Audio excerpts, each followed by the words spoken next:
Welcome everybody to SENS Talk. My name is Brandon and I'm your host. Before we get started, please follow us on Twitter at SensTalk_. As well, please check out our sponsor, cjohn.ca. Use the code SensTalk to get discounts on all your Senators tickets. I'm joined now with David P. Stein, a journalist for the Montreal Gazette. If you want to follow him on Twitter, please do at David P. Stein_. In today's special live stream, we will be discussing the Matt Duchene blockbuster. David, what do you think about it? Wow, what a trade, and it finally happened. I mean, haven't we been hearing about Duchene getting traded since, I don't know, like at least the past year? It finally went down the other day, and I think Duchene is probably thrilled to get out of that situation that he was in Colorado. It seemed like things weren't going so well for him off the ice there, and he wanted a fresh start, and I think Nashville got a great player in Kyle Turris as well, and seems like the Avalanche a handful of picks. Kyle Turris has been a 60-point man for the past few seasons. The Senators did acquire Kyle Turris 6 or 7 years ago, I believe, for David Rundblad from the Coyotes. One of the better trades the Senators have made. Now, as well, in this trade, there are some speculation because, of course, the Senators are a budget team, and of course, they're going to be always pushed with the motto, you can call it, as since they're cheap, they don't want to sign their players for a lot of money. But David, I think you and I can agree on this. A lot of fans, including Pierre Dornier, did add on to this debate.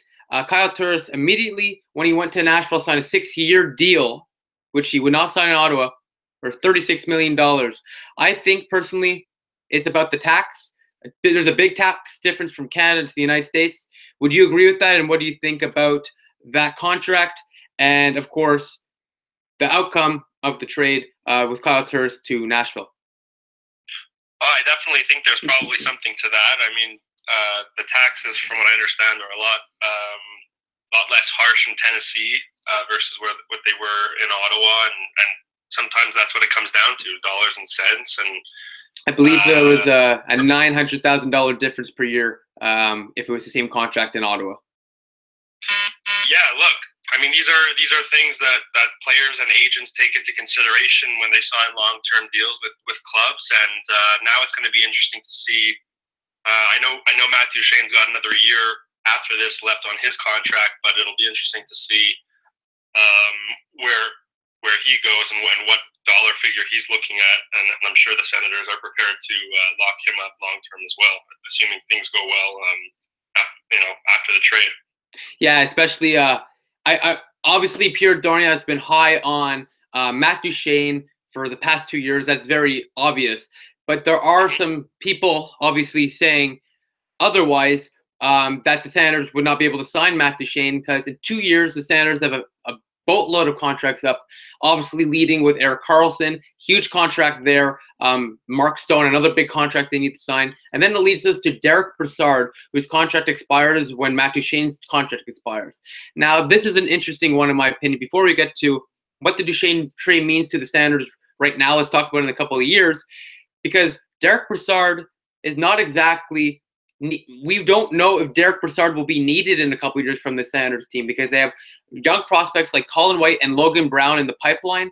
I personally don't know if we will need to re-sign Derek Brassard, which would free up a lot of space for money to help out with the Karlsson contract, with the Stone contract, and hopefully re-signing Matt Duchene. No, you're right. You're right on. I mean, it's they have some prospects in their cupboard, and I think the next year and a bit will give them the time to decide whether or not Derek Brassard is a piece that they want to lock up as well. Maybe he's not necessarily needed in a year or two down the line. Duchene, clearly, you would think will be a guy that they're going to want to keep here long term, especially if things go well. Yeah. And I don't think there's any reason to think that things won't go well with Matt Duchene. I think he's going to be a very motivated hockey player once he steps on the ice for the Senators, and I think he's got a lot to prove to the hockey world, and coming off such a lousy year last year and with all the speculation going on, I think Duchene's going to be a very motivated player, and he's going to want to put up big numbers for the Ottawa Senators. Yeah, I can agree with that, because if you just look at the presser of Matt Duchene just joining Ottawa, like with Pierre Dornier on the press conference, he looks relieved. In my opinion, he looks relieved. He looks happy. He looks it looks like something that we haven't seen Matt Duchene look like in quite a long time. You know, like. Yeah, I mean, if you think about the when he was taking his official headshots during training camp for the Colorado Avalanche this past September, he wasn't even smiling in his headshot. No, he wasn't. We're wondering, are you even happy to be here? Like, there were questions as to whether or not he was going to report to training camp on time. You know, he was waiting for a trade all summer that never happened, and he said all the right things, that he worked hard and he's here for his teammates, and that the business stuff will get dealt with, Yeah. But you can tell that that Matt Duchene has been waiting for this day for quite a while, and I'm sure he's thrilled to turn over the page and have a fresh start here with the Senators. I would agree with that. One more thing to add on before we talk about what Matt Duchene means to the Senators now. Before we talk about what his impact on the ice will be, Kyle Turris' impact off the ice was huge. Now, I'm not saying Matt Duchene will replace that. Kyle Turris was one of those hockey players where you don't see often. He was so involved in the community, especially with the Capital City Condors, a disability team in Ottawa. It's a very good organization there. They help out special needs kids. It's very nice. Kyle Turris, biggest story from last season in the playoffs, after scoring the Game 5 OT winner, drove right to the banquet for the Condors. It was very nice to see. Kyle Turris is definitely special. But Matt Duchene, now let's talk about him, what he'll do for Senators for this season and potentially the next and next and next. He's 26, 2 years younger. He averages around the same points as Kyle Turris, which leads to a lot of people on Twitter and everywhere saying it's about the same amount of production. But the difference is Kyle Turris played with players like Mike Hoffman and Zach Smith and Bobby Ryan.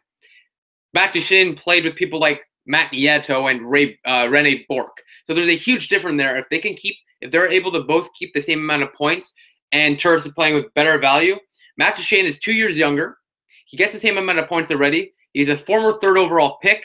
His speed is incredible. Him next to Hoffman, who is the line in practice so far, should really help the Senators this season.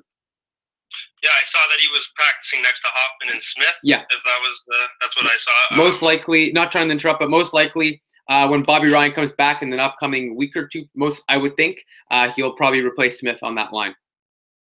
Yeah, that makes sense.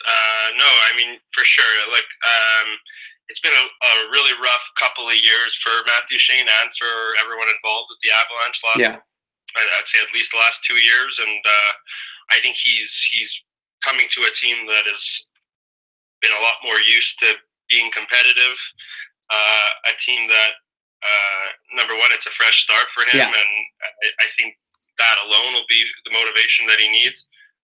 He's going to be surrounded by players, like you said, like Mike Hoffman, Ryan. Big players. He's going to get a ton of power play time, and with a guy like Erik Karlsson quarterbacking that power play, and best defenseman in the league. Like Mark Stone, like Matt Duchene is another very creative player. Has great hands, great vision, speed, great passing abilities, and who should make players around him even better, and they should benefit as well from playing with a guy like Mike Hoffman. I completely agree with that, because now if you put Hoffman, who has incredible speed, next to Matt Duchene, who as well has pretty good speed, incredible speed. If you look at some of the goals he scored last year in 2016, a lot of those goals were speedy goals. Now put him next to Hoffman, and with Karlsson in the back end, that could be very deadly, like you said, on the power play. Yeah, no, Matt Duchene can skate. That guy can move. Yeah. So can Mike Hoffman.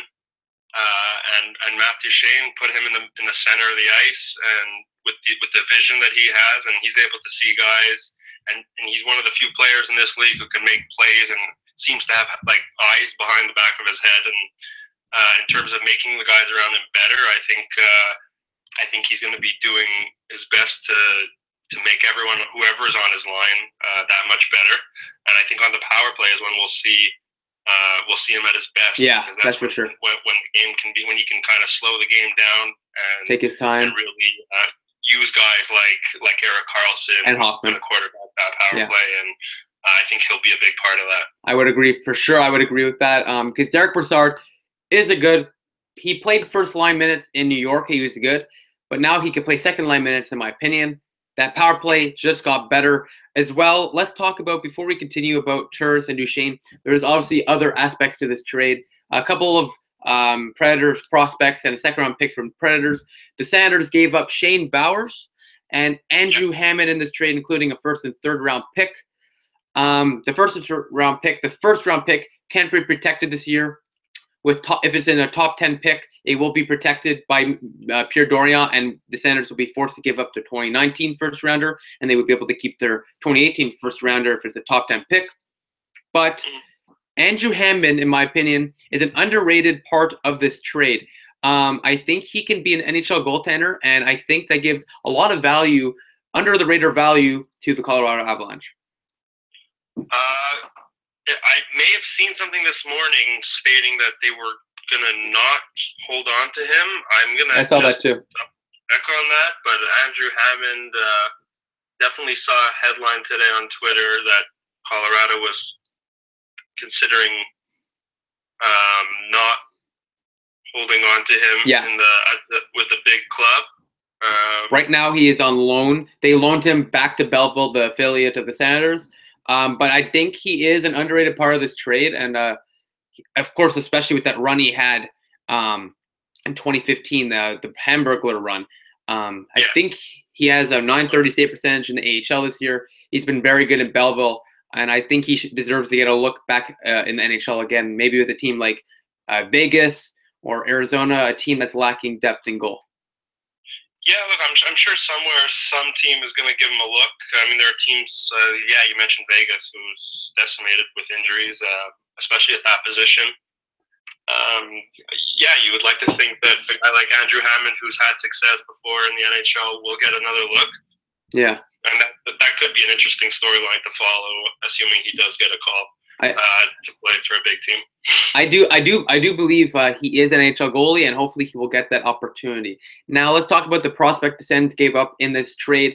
Shane Bowers, who was a first-round pick in last year's draft for the Senators, is compared to be a third-line center for sure in the National Hockey League. A safe bet to be a pro hockey player.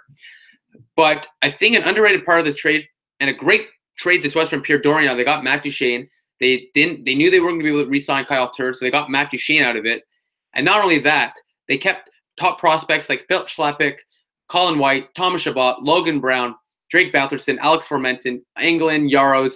They kept these prospects, and they only gave up Shane Bowers, who was a draft pick from last year. This was a good trade. Now, Shane Bowers should be an NHL player, but the fact that Pierre Dorion was able to keep his top prospects is remarkable, in my opinion. Yeah, and let's wait and see what how big of an upgrade Duchene winds up being over Kyle Turris. Let's not forget that Turris was a big part of the Ottawa Senators for the last several years. For sure he was. Looks like he will be a big part of the Nashville Predators moving forward. So, it's all about whether or not Duchene really is the guy that we believe he can be, and propel his game to that 70 to 75 point pace where he was a few years back. A lot of people think he can, and if he can, then absolutely it's going to be considered, a hell of a steal for the Ottawa Senators. There's no doubt. We have a couple comments here. One of the comments was, "How about Chris Di-Domenico, who was a nice call from Belleville this year, who's been really good on the power play this year." Have you seen a lot of Chris Di-Domenico this year? Yeah, I definitely noticed when he played against Montreal. Was it last week? Yeah. He seems to have been a nice little surprise. I remember watching him back in the World Junior Tournament years ago. I'd say he's been a nice little surprise. He's given the Senators some good quality minutes, and he's a guy who seems to play really hard. That's what Guy Boucher likes. So Guy Boucher liked that a lot. So I think at the end of the day, Chris Di-Domenico, a nice story there. He came from Switzerland last year. So at the end of the day, him being able to produce at the National Hockey League level is very good. But back to what we're here to talk about. Let's talk about the Nashville Predators' perspective on things. They didn't give up too much, and they ended up getting a top center for the second line like Kyle Turris. Yeah, from the Predators' perspective, and well, of course we're looking at a team that went all the way to the Stanley Cup final last season. They had a bit of a void, looking for that second line center, that bona fide second line center, or maybe they thought they were going to get it in Nick Bonino. Sorry, Yeah. Maybe hasn't translated to what they've hoped so far. I think putting Kyle Turris in that spot now, and having, I think they've definitely improved down the middle, and I think down the middle is really where that separates those elite teams from, for sure, like teams that are just pretty good, like a Crosby, Malkin. Of course, we know what they have on defense, and we know what they have in goal. So I think this honestly could put Nashville over the top, and I know the playoffs don't start for months down the road now, but assuming they're healthy and all cylinders are running at full speed once they make the playoffs, I think Kyle Turris is going to give them some serious depth down the middle. I completely agree. You look at top teams. You look at Pittsburgh. They have, of course, Malkin and Crosby. You look at the Chicago Blackhawks. They have a top center like Jonathan Toews. The center position is the position that starts plays. It's the position that controls the game and the defense. So a team like Nashville, already having one of the, in my opinion, the best defense in the league, now having good wingers, surprises like Arvidsson last year, and now Kyle Turris on the second line, really, really will help them out. And not giving up too much in this trade just for Kyle Turris. In my opinion, if it was Kyle Turris for what they gave to Colorado, Nashville would have fleeced Ottawa. So Nashville did a great job in this trade. And on Colorado's perspective now, they gave up Matt Duchene. It took them 2 years, but they finally gave up Matt Duchene, and they got a lot, and I mean a lot, in return. These are one of those trades where, every team tries to do their best to really get what they want. And I think, given the situation Colorado was in, they weren't in the perfect situation. They had a guy who wanted out, and they were anxious to move him, but they weren't getting, it seemed like, what they felt they needed to get in order to make that trade happen. Here, they're able to pick up some young guys, some picks. They're a team that's clearly, figuring things out, and in the process of continuing to rebuild, even though they've started off pretty well. They're a young team. The picks and the prospects that they were able to accumulate in this trade are going to help them moving forward, assuming they're able to draft and develop properly. And you put them together in a mix with guys like McKinnon and Landeskog, and they've already got like Tyson Jost as well. So Ryan Kinnan, you put this into the equation, and all of a sudden Colorado did the best they could. I think they got what they needed. Getting a veteran guy who's not going to be able to help them win right now was not what they needed. They needed some more young assets, and I think they got that. And I think for Ottawa, they think they've upgraded. That's for sure. I would say position, so. And Nashville certainly has as well. So I think you have three teams here that got what they wanted, and that's, at the end of the day, what you want in a trade. Everyone wants to get what they need. For sure. I think this is one of those, like you just said, I think this is one of those rare scenarios where all teams got what they wanted. Colorado, they're in a rebuild phase. They have young players on their team like Renton and Jost.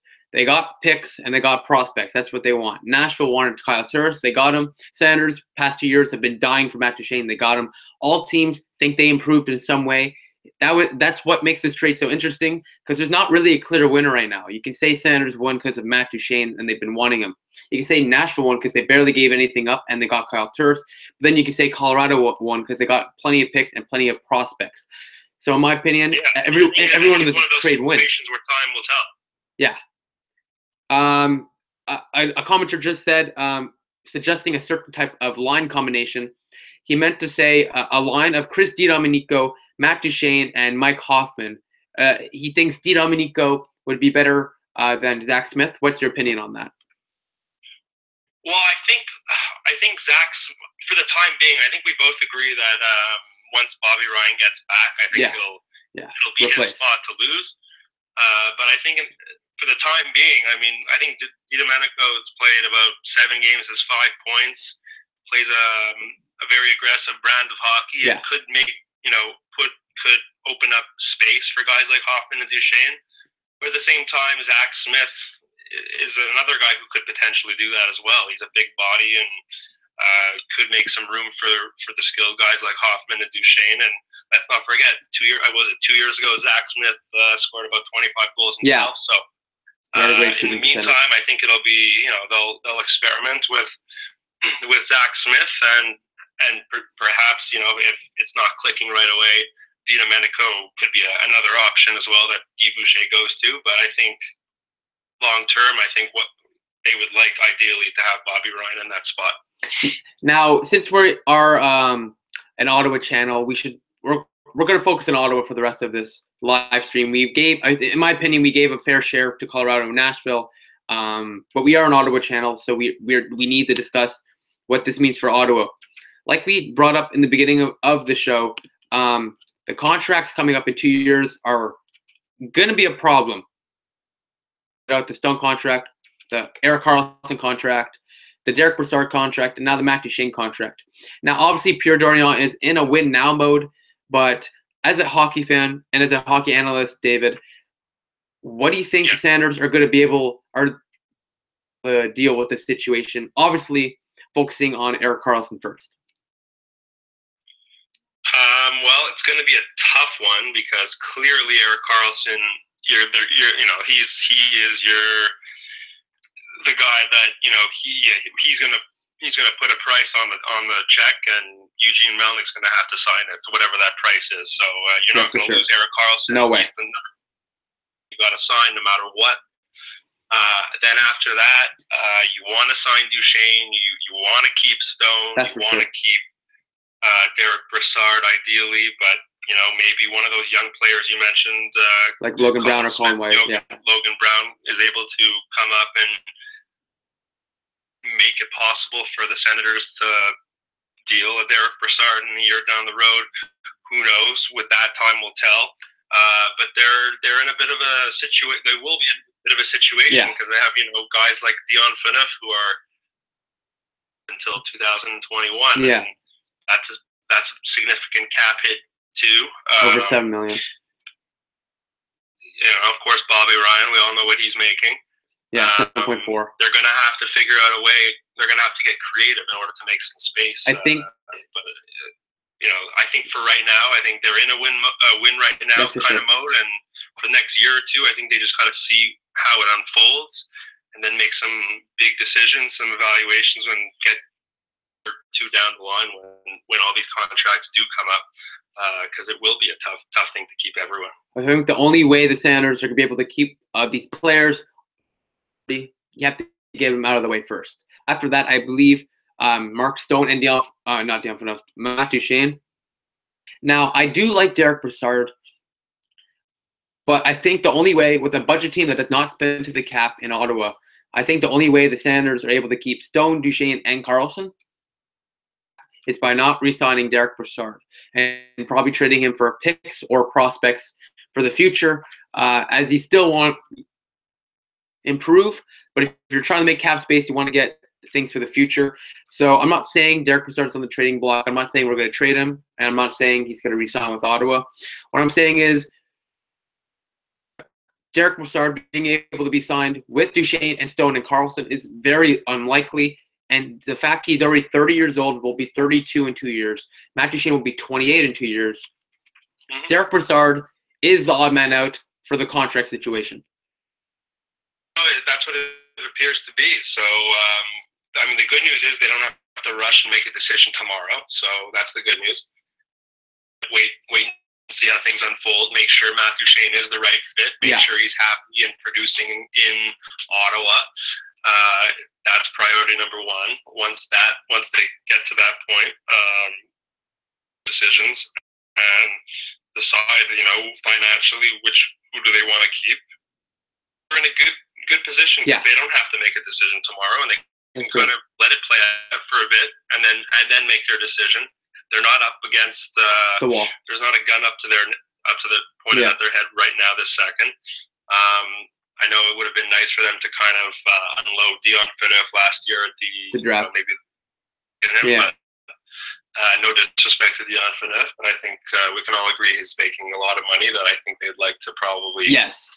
Now he's a good player. He is a good player, but a top 4 defenseman at 30 years old, he's not Erik Karlsson. He should not be making over $7 million.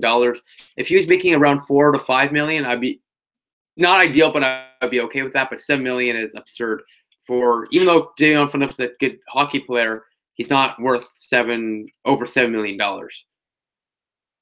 have that, and and Bobby Ryan, as much as he's had his moments in Ottawa, and he's had some good moments as well. It's another hefty contract. So they're going to have to really play it by ear over the next year or two. See what happens at the center ice position. Make sure they have what they want in terms of what they just acquired in Matthew Duchene. And if it is, maybe Brassard. Maybe you're right. Maybe Brassard becomes the odd man out. Yeah, because they're going to need. I hope that you draft and you develop like they've been doing, and maybe a Logan Brown can step in and replace it all. Brassard. Yeah, it all depends obviously on Erik Karlsson's contract. What will happen in this deal, in this situation? But Derek Brassard, he's making around $4 million right now. Is he trade bait? I would think so. But like I said before, yeah, like for sure. But at the end of the day, it all depends on when, how much, and if we sign Erik Karlsson. That's how this will play out. It all depends on Erik Karlsson. Karlsson is the priority, and roughly what would you think Erik Karlsson would make in a couple of seasons to resign with the Senators? I think he will resign. Believe me, I have no inside information on this at all, but just watching him, knowing that he's the face of that organization, I think he's proud to be a Senator. I think he's very proud to have taken the reins from Daniel Alfredson, and I think he will sign the deal, and I think Ottawa will give him what he wants, and I think it's probably going to be upwards of $10 million a year, and I think that's. I would think so for sure. I think there's no doubt we're going to be talking about a guy making at least $10 million a year. Yeah. I mean, that's what it's going to take, and I think the Senators are going to have kind of no choice but to accept, bite the bullet, and sign it and give it to him, whether it's 10 or 11 million. I don't know where the cap's going to be in a year or two, but that's what we're looking at. Carey Price got his $10.5 million. Yeah. You have McDavid making 13.5, and Draisaitl making almost 10. So there's no doubt in my mind he's going to be making at least $10 million. The Sens already have attendance issues, and if you don't Melnick's not a dumb man. He's cheap, but he's not a dumb man. And if you don't re-sign Erik Karlsson, the fans are not going to come. They'll drive 40 minutes out to not watch a player like Erik Karlsson and his dynamicness. They're not coming anyway. Exactly, and the fact that if Erik Karlsson wouldn't resign, which I think he will, but if he didn't, God forbid, would not help. When are they getting that new arena? Hopefully in the next year.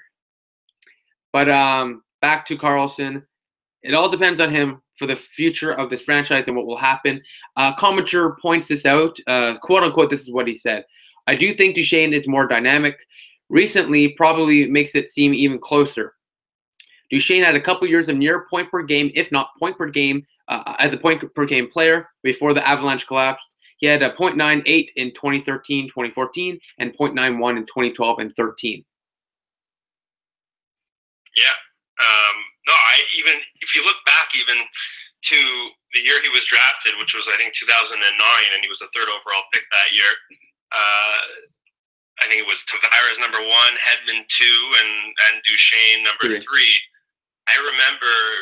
I mean, obviously, it obviously, hindsight's 2020, and we know now that Tavares was the number 1 pick of that year.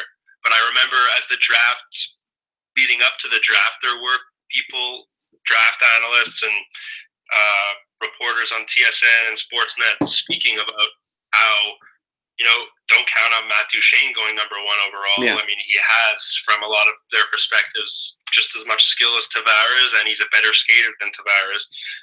Obviously, Tavares has improved on his skating a lot, and has proved to be the number 1 guy in that draft. But if you remember, this was right after the Lightning had selected Stamkos the year before, so it was pretty much a foregone conclusion that they were going to take Hedman number 2.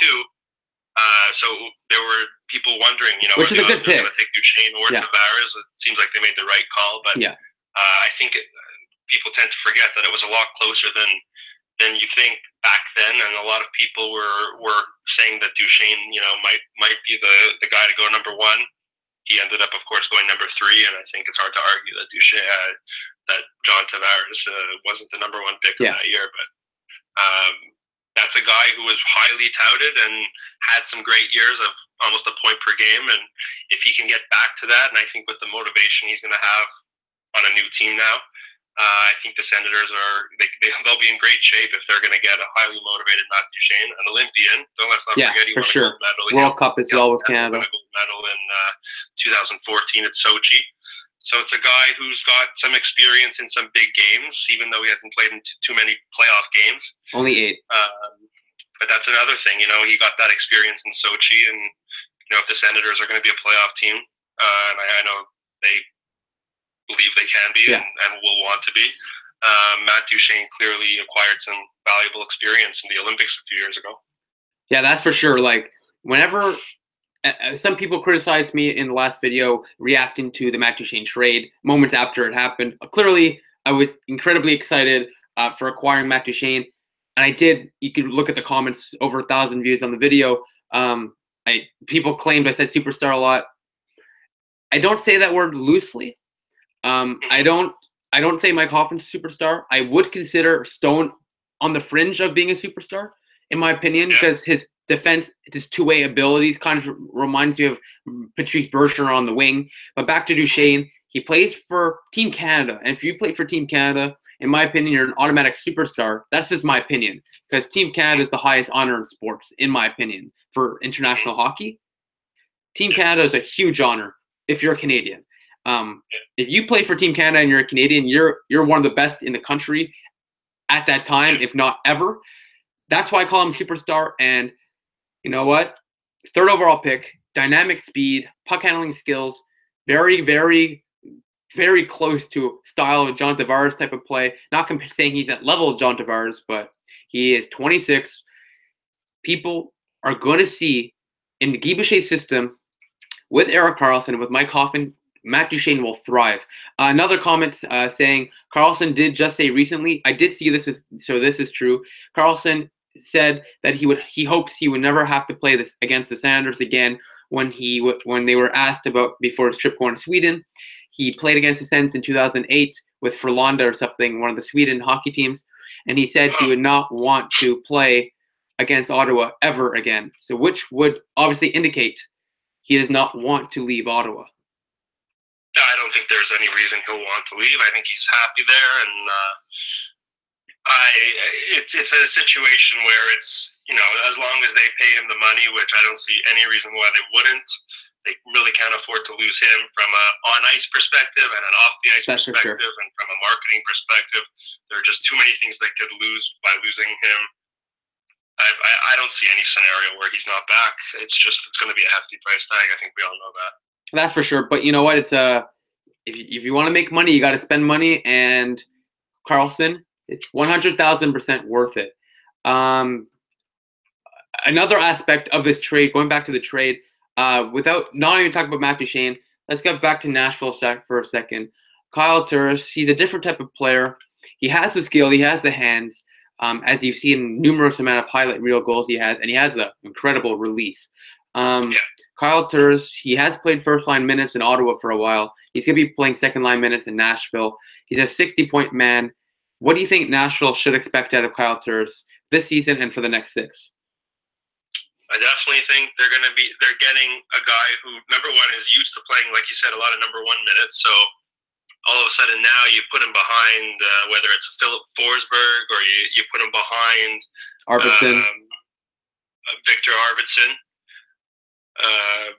He's and especially given what they have there on the back end and how it's, they have such a good puck moving back end. I think they're going to be getting a guy who's responsible to a center, a guy who's played in a lot of big games over the years for the Senators and has excelled in those big games. I know we saw him last year in the postseason and how well he was able to handle that. He's got an excellent release. We've seen it numerous times, and he's a smart player. I think they're getting a really, really good second line center here. I think clearly, he was a number one maybe in Ottawa, but I think if he's your number two, I think you're in a really excellent shape. That's for sure. If you're a Preds fan right now, I'd be saying, just please stay healthy, everyone, because we have a chance this year to maybe do some serious damage. Yeah. It maybe even go further than we did last year. I can agree with that, because if you add Kyle Turris to the mix and Nick Menino to the mix from last year's Predators team against the heavily injured Penguins team, I don't see how Nashville loses that series. They were close to winning that series in general when they played at home. With Turris and Venino added, I don't see how they lose to Pittsburgh in that series and not win the Stanley Cup. But back on Ottawa's perspective, with the Stanley Cup in mind, with Matt Duchene added to the fold, obviously the Senators are still going to be looking for a forward or two, because they always are looking to improve their team, Pierre Dorion says. But Matt Duchene, huge asset to the Ottawa Senators. And do you think this pushes the Senators over the edge to compete for a Stanley Cup and consider themselves a cup contender?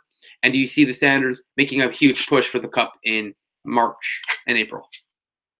Well, I think the East has a lot of teams that are really in a similar boat, and I think Ottawa's in that boat. There's no question. There's a lot of good teams, I think, like good teams that are going to be probably playing really meaningful games until March.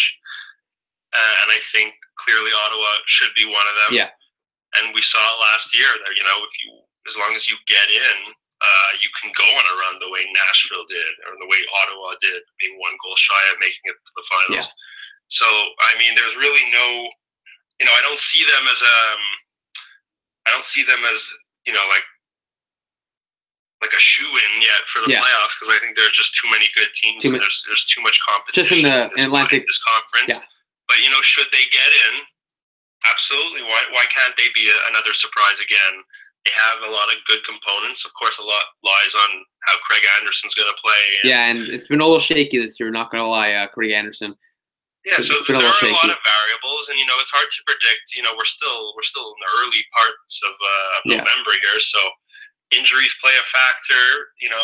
Let's see how Duchene fits in. I think he'll fit in well, but let's see what the chemistry is like, what that does to the chemistry in the locker room. And I mean, there's no reason why this team shouldn't fight and be a playoff team. But like I said, I think there are probably a group of 10, close to 10 teams that are, should have a chance to make the playoffs. And Ottawa's certainly one of them. And I think there'll be good teams that don't make the playoffs this year. I think there'll be, and then I think there'll be teams that, just make the playoffs and will have the potential to go on a run. And we saw what Ottawa did last year. So there's no reason to say absolutely they can't contend for the Cup. And we saw that they could. So a lot of things have to go right. But, that's the beauty of it. It doesn't start till April, and the stars have to align. And if they do for Ottawa, we saw what can happen last year. Why can't it happen again? I think it certainly could. But, staying healthy is such a big part of it. Another thing to add on to Matt Duchene, we have touched up on his speed, but I think people are really underrating what Matt Duchene's speed brings to the team.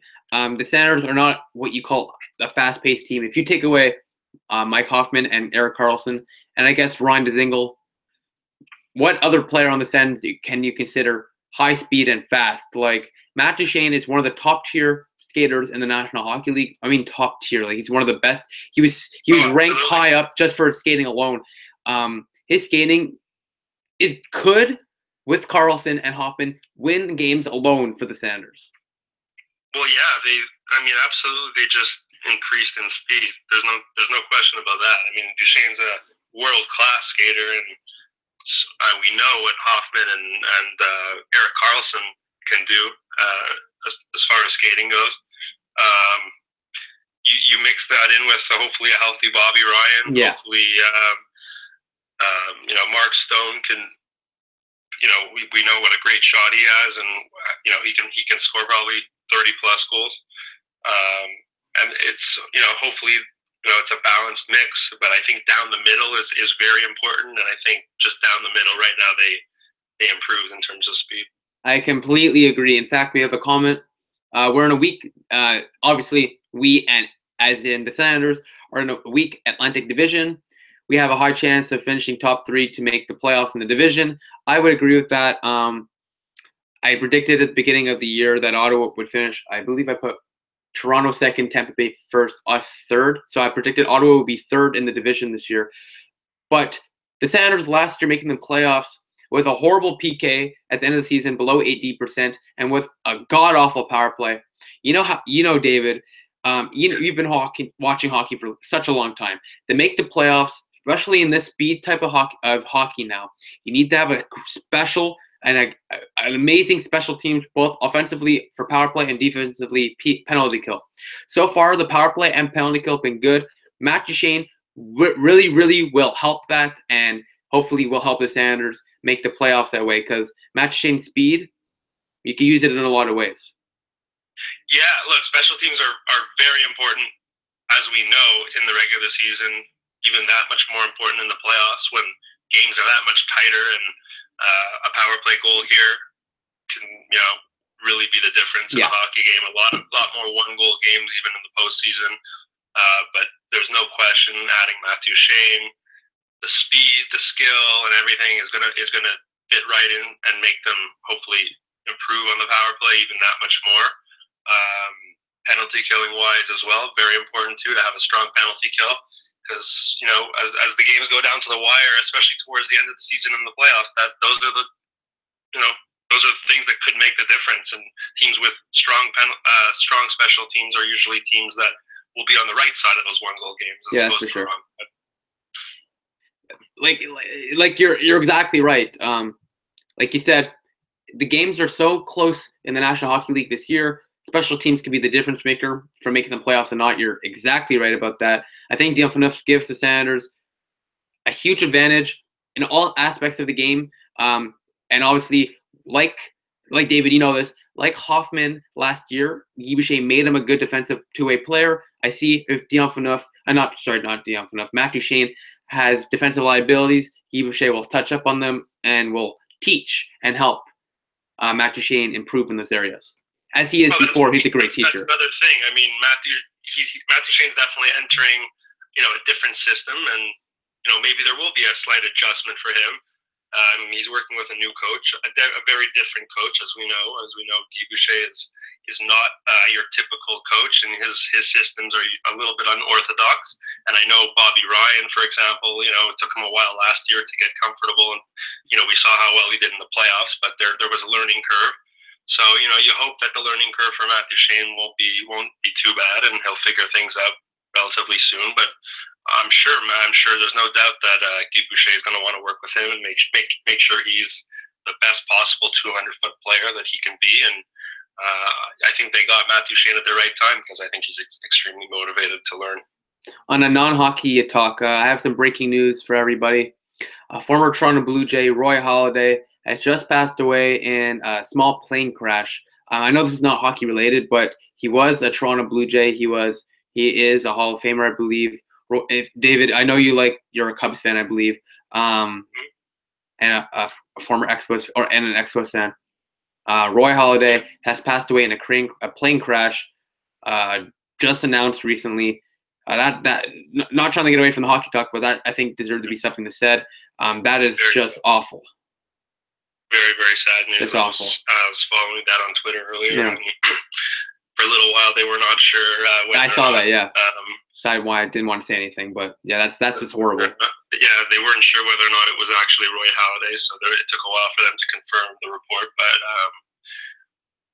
you never want to see anyone pass away in a plane crash, but you're definitely seeing Roy Halladay's name trending on Twitter earlier this afternoon. Was a little bit scary, because usually bad news tends to travel fast, and he was a big part of the Blue Jays and the face of that team for over a decade. And even for Phillies fans, everyone remembers that no-hitter he threw in the playoffs against the Cincinnati Reds a few years back, and he was definitely one of my childhood heroes. And no question that I think the whole the whole sports world is right now in definite shock. That's why it deserves to be said, in my opinion. Roy Halladay. Yeah, it's absolutely tragic and horrible. Not trying to change the subject, but I think it needed to be said to pay respects for Roy Halladay and a horrible, tragic death recently. Just horrible. As a Blue Jays fan, I didn't get the chance to watch him, but I know he was a top-tier pitcher, and it's just some tragic news. Yeah, definitely. I was very fortunate to be able to see him a few times playing for the Blue Jays, and just such a professional on and off the field, and one of those guys that such a competitor, and I think I've never really heard anyone say anything bad about him. He was never involved in any controversies or anything like that, and just a guy who went to work and gave everything he had on the field, and so well respected, and definitely died way too young. We have a comment saying Dion Phaneuf looks like he could be looking like he should be very good for the season. So far he's been good. He has a few goals, I believe. Dion Phaneuf, if it wasn't for that contract, he would look much better in my opinion. But Dion Phaneuf is still a good defenseman in the league, and he keeps improving it. Problem I have right now, though, the replacement for Mark Mathot, Johnny Udea, is not looking very good right now. And Frederick Claesson, in my opinion, is a good defenseman to replace. But now the Senators don't have that guy that can go next to Karlsson. Now you can consider Claesson or you can consider Johnny Udea, but you want that solidified guy. What do you think Senators do with that situation? Oh, I guess I don't know what their how long they're gonna give Johnny Udea to really try and figure it out and see if he could become that guy. But if it turns out that he's not that guy in a couple of months, and they're still missing that defenseman, I guess you go out and you try to acquire that defenseman maybe at the deadline, maybe you use maybe a second round pick and you try and acquire a defenseman who's a pending unrestricted free agent or something along those lines. I don't think it's a situation that's like where they should be desperate right now. And no, I wouldn't say so. But it's something. But I think it's something that they should keep an eye on. That's for sure. If Oduya turns out that he's really not the answer, then which would be horrible. As the deadline approaches, you start to look at your team and you start to look at who's available, and maybe you're able to acquire somebody for a pick. Yeah.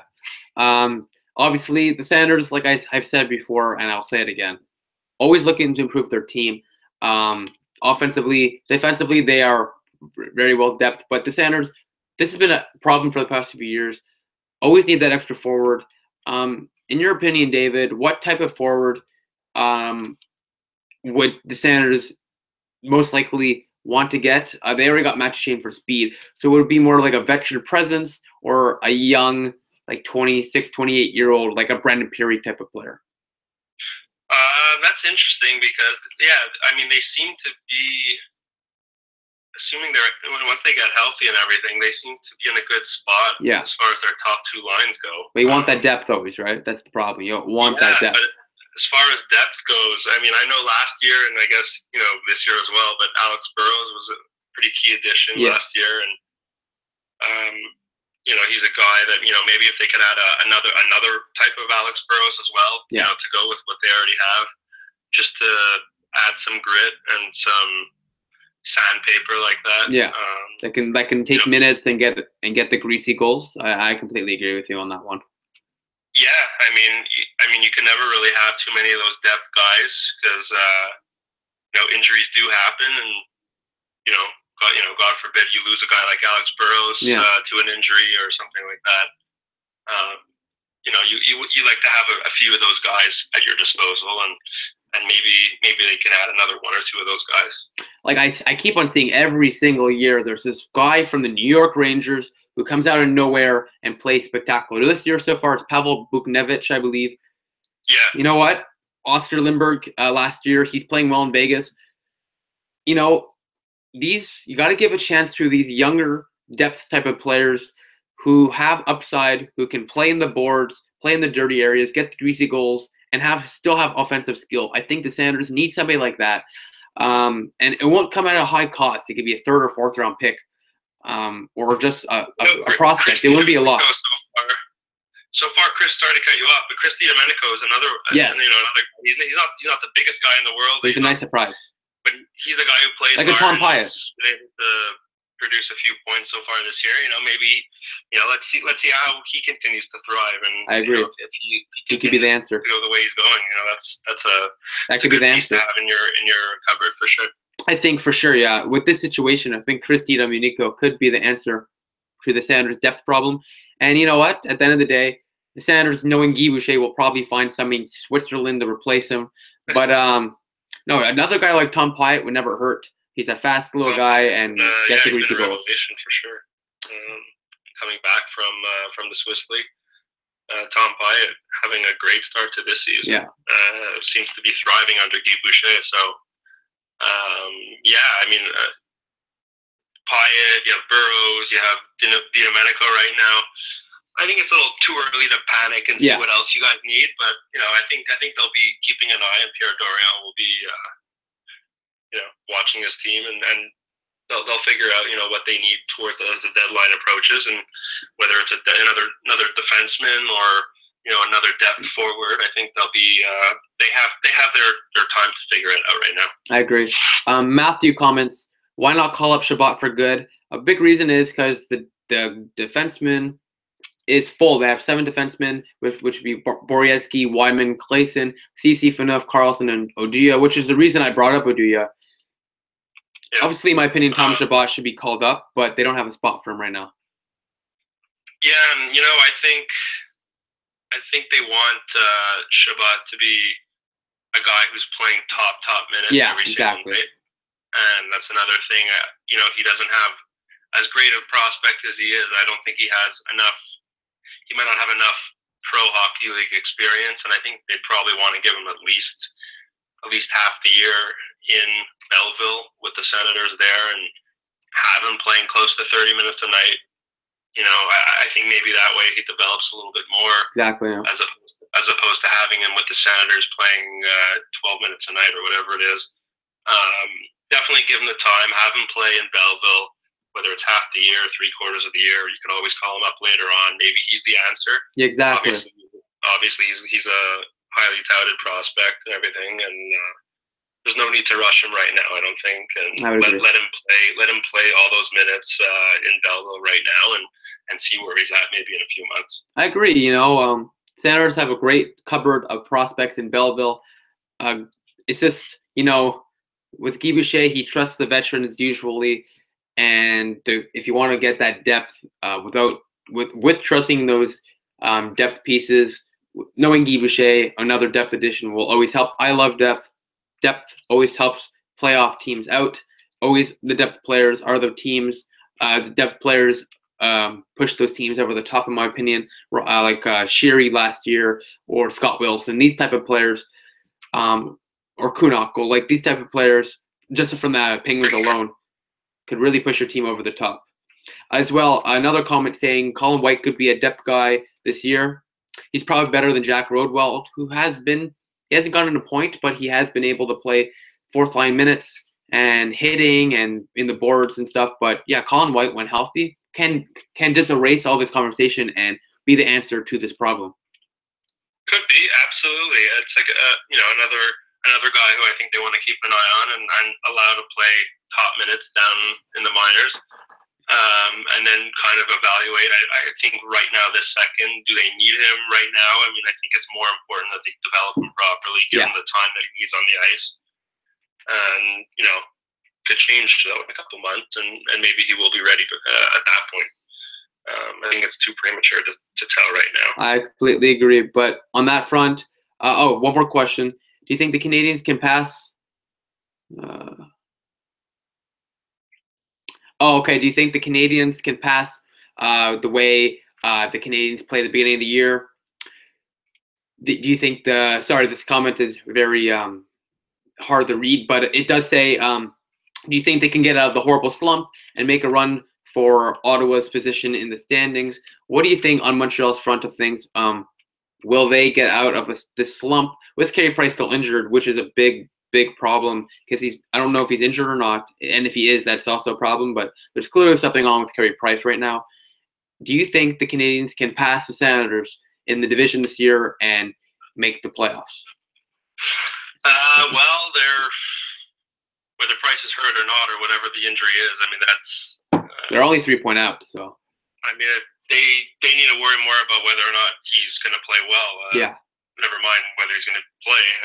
He hasn't had a good start at all. He's actually had a pretty lousy start, and so when he does get back in the net, I mean, it's going to be a very important thing to get him back to the level that we know he can be at. And but they really dug themselves quite a hole early on with their 1-6-1 start, and that kind of gives them a very small margin for error now, and they kind of have to string together some wins, which they've been doing the last week or so. Yeah.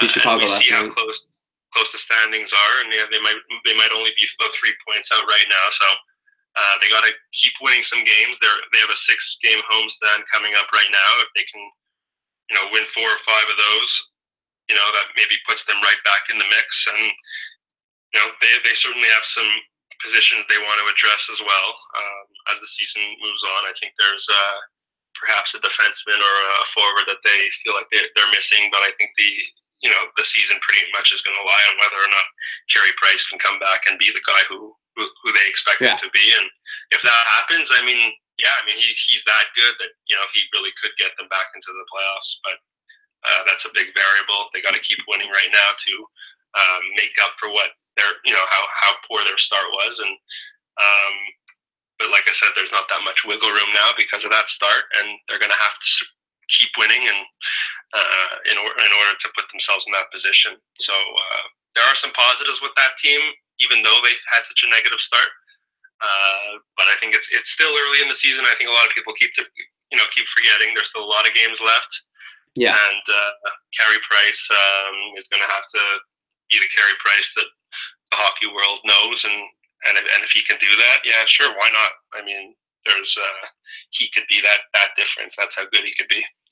Before we wrap it up and talk about the Sanders trip to Sweden and what it means for Matt Duchene, let's talk about, for a quick second, at the beginning of the season, before the season started, I've been saying for quite a while, before the season even started, after seeing this Vegas expansion draft, I've been saying Vegas should be a playoff bubble team and should compete for a playoff spot. Vegas, with Maxime Legacy and net, are in a good playoff spot, have gotten around 18 points, I believe. Do you think Vegas is for real, and do you think Vegas is definitely playoff bound? No. I'll be honest with you. It's been a great story and a great start to the year, and clearly they're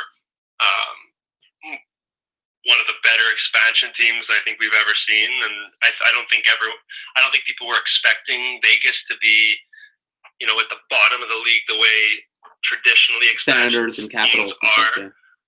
Clearly, there were a lot of good pieces for them to choose from at the expansion draft and this summer. So, am I surprised that they're this competitive? No. They definitely have surprised in the sense that I didn't think they'd have this great a start, but I definitely do expect them to hit some sort of a wall at some point soon. And I definitely don't think they're as good as their record. And for now, it's a great story, but do I think they're going to make the playoffs? To tell you the truth, at the end of the day, I don't expect them to make the playoffs. Well, you know what? Hockey's a game of surprises, and hopefully we can get another surprise here and see Vegas and their fans through a lot of tragedy this year. Hopefully we'll see them have some playoff hockey. Now let's talk about... That would be great. Now let's talk about the final thing we'll talk about is, right now, very interestingly, Matt Duchene, the former Colorado Avalanche player, the now Ottawa Sanders player, is in Sweden to take on his former team in back-to-back in Stockholm, Sweden, the Colorado Avalanche and the Sanders in the Global Series. Now, before we talk about the games and this and that, what do you think the atmosphere will be like in Sweden in the Ericsson Globe, I believe the name is? 16,000 people fit in that stadium. It's huge. It looks huge. There's so many seats. Such a unique arena. It's a globe outside. What do you think the atmosphere will be like for a real NHL game in the city of Stockholm, Sweden? I think it's going to be phenomenal, especially given the fact that you have guys like Erik Karlsson and Gabriel Landeskog that are involved in this game. That's one thing. But it looks like it's going to be a great venue. I'm sure people in Sweden are thrilled to have this happening, and I mean, it's just so unbelievable that it's unique. It's the timing is coinciding with Matthew Shane playing against his former team there too. I mean, that's just the cherry on top. It seems like, but I think it's going to be very exciting. I can't wait to watch it. And you know, you talk about things that are going to grow the game, and certainly these are the types of things that are going to grow the game internationally, especially with the NHL not going to the Olympics this year, unfortunately. You know, of course, we'd all want to see that, but having games in Sweden like this is going to be great to grow the game, and I'm sure Erik Karlsson and Gabriel Landeskog will be, you know, definitely playing significant roles there in terms of growing the game and a big part of the weekend. And I'm sure Matt Duchene will want to have an excellent start against his former club. I'm sure like as if he needed more motivation, I think he'll be ready to play in these games. There are some interesting. I just saw this on Twitter before we started the live show. Chris Phillips tweeted out saying he packed his bags and he's going to Sweden, and we should stay tuned. He said he's going to play hockey in Sweden. What does that mean exactly? Is Chris Phillips saying he's coming out of retirement and playing for a Swedish hockey team in Swedish league? What is going on? What do you think is going on here? Do you think Chris Phillips is going to come out of retirement? No, I didn't see the tweet, but definitely you should check it out. I don't think he's coming out of retirement. I'm sure he'll be a part of the weekend in some capacity, and I'm sure, you know, for SENS fans, I'm sure for SENS fans, I wouldn't get your hopes up as far as him actually playing in these games. But, maybe he's going to be a part of this weekend in some capacity that will be a bit of a surprise. And you know, there's no way that he would just tweet that and that would be the announcement of I'm coming back to play a few games in the NHL here. I think I'm sure he'll be on hand in some way to be part of this event in Sweden, but I think he's retired. I think he's staying retired. Peter Forsberg and Daniel Alfredsson are there as well, trying to promote the games and the sport of hockey. So that's, you know, maybe he has something to do with that. Yeah, certainly. I mean, Forsberg, obviously a great Colorado Avalanche and a Hall of Famer. Daniel Alfredsson, another great Swede. Who should be in the Hall of Fame next year, in my opinion. Yeah, who absolutely will. You know, him and Peter Forsberg are obviously great friends off the ice, and he's been a big part of the Ottawa Senators organization for forever, it seems. They're going to be there on hand to grow the game, and then you have the current crop with guys like Karlsson and Landeskog. So, no, it's got the makings for an absolutely great weekend, and I think it's bound to grow the game. I would think so, but now on a game standpoint, what do you expect the Senators going to be able to do against Colorado and Sweden in the back-to-back? What do you expect out of these players with the jet lag, new atmosphere, new style, just different because they're in Sweden? And I'll ask another question after that involving Matt Duchene. But what do you expect out of these two games for the Senators? And I guess for the Colorado Avalanche, what do you expect in general? But what do you expect? I think both teams are going to be thrilled to be a part of this, and you see it every year with the Winter Classics and games like this that are highly viewed, and the spotlight will be on these two teams. And this weekend, I know there'll be some jet lag and whatnot, but there should be enough time before the games actually get going in order for them to get used to the time change. And I think there's just going to be a ton of excitement revolving around these two games. And I think the Sens, having just acquired Matt Duchene, are going to be very, very excited. And Duchene, I'm sure he'd love to score a couple times against his former. That brings me to my next question. What do you expect? Obviously, you can't expect Matt Duchene to score 20, 30, 10, 5, maybe 5, but you can't expect him to score a boatload of goals, if not any goals, in his first few games as an Ottawa Senator. Realistically, not hopefully, but realistically, with the new system, what do you expect Matt Duchene in his Senators debut against his former team? What do you think Matt Duchene's going to do over this weekend in Sweden? I think he'll be extremely motivated to score, and it wouldn't surprise me if he did score a couple goals against his former team. I know you can't expect that or whatever, but I think he'll be very motivated to score. And I think the fact that the schedule works out this way, and I'm sure, you know, he's thrilled and can't wait to jump on the ice against his former team. And I think he's going to do everything he can to score. Yeah. I bet you a part of him might wish that the games were in Colorado so he can score in front of the crowd there. But I think he'll take a goal in Sweden, even though it's not at home where he used to play. I think he'll take it against his former mates. I completely agree. You know what? At the end of the day, one of the bigger trades the Senators have made in franchise history. David, I really appreciate you coming onto the show. Please follow. Yeah, for sure. Please follow David on Twitter at what's your Twitter again? At David P. Stein _. All right, make sure to follow him there. And where can the fans watching the show and following the show see your work? Right now, I'm doing my master's at DePaul University in Chicago. You can read my work at the DePauliaonline.com. I don't only write about sports now, but I've been writing a lot about other worldly events, and you can certainly follow me on Twitter. Again, my Twitter handle is David P. Stein _, and hopefully you can check me out, and you know, I'll certainly follow back. There's no question about that. As well, you've also written for, just asking a couple questions, you've also written for the Montreal Gazette, I believe, correct? That is your... Yes, as a freelance writer, yes.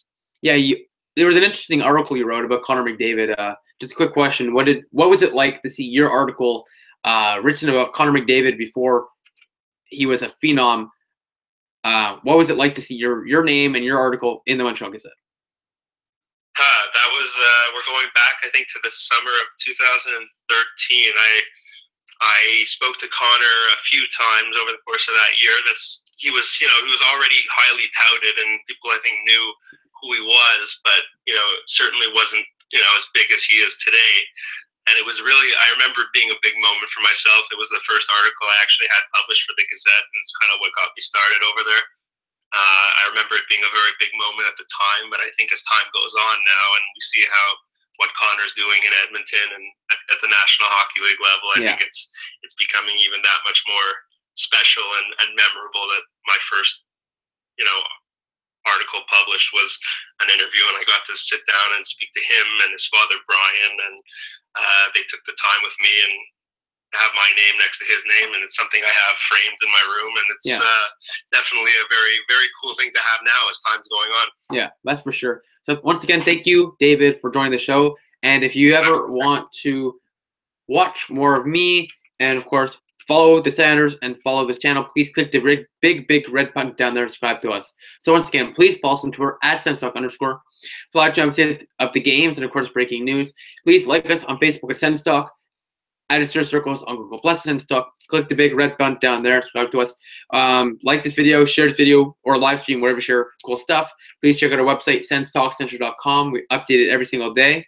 Hopefully, we could do this a few more times this season. I'm open to it. I look forward to having you on the show once again, David. It was a great honor. My pleasure.